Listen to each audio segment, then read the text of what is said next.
Bonjour, petit exercice sur l'énergie thermique avec un mélange eau-huile qu'on va placer dans une casserole en inox. Donc en fait l'exercice est assez simple. On a de l'eau qui est chauffée à 70 degrés Celsius. On a l'huile et puis la casserole qui sont initialement une température ambiante de 20 degrés Celsius.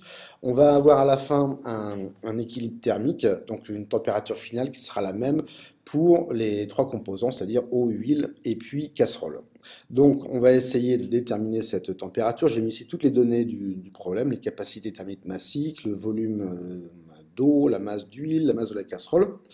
Donc, on va essayer de voir comment on résout ce genre de problème.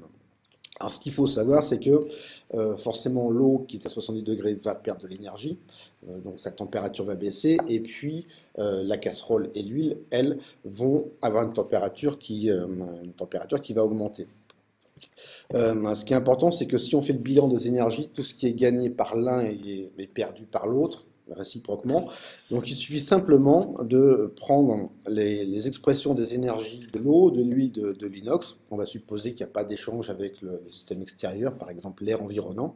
Et si on additionne ces trois énergies, on va avoir une valeur qui sera nulle. Donc la méthode est très simple. C'est pas un problème qui est très compliqué, il faut tout simplement développer les expressions et faire attention quand on factorise, quand on développe les expressions, de ne pas oublier des termes.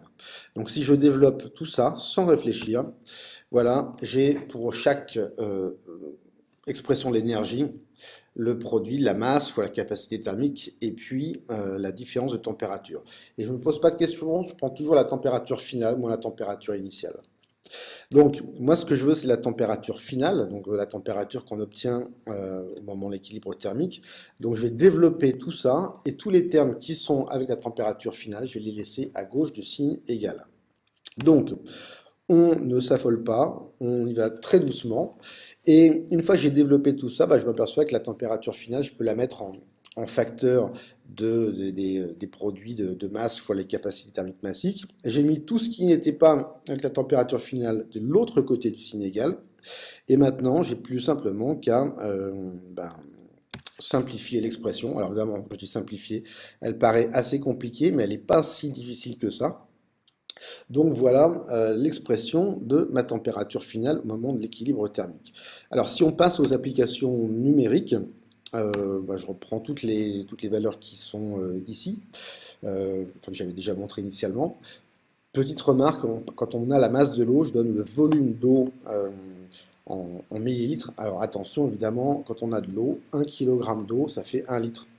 Donc attention aux conversions, on ne fait pas de bêtises.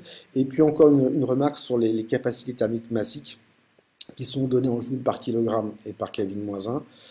Pas besoin en fait ici de convertir les températures de Celsius à Kelvin parce qu'initialement ce qu'on avait c'était des différences de température, donc ça n'aura pas d'influence ici. Quand on fait tous ces calculs, on obtient une température finale qui fait 62 degrés Celsius. Esprit critique, on sait que la température initiale de l'eau est 70 degrés, la température de l'huile et puis de la casserole était à 20 degrés, donc la température finale devait forcément être entre 20 et 70 degrés. Donc tout ça paraît très cohérent. Voilà.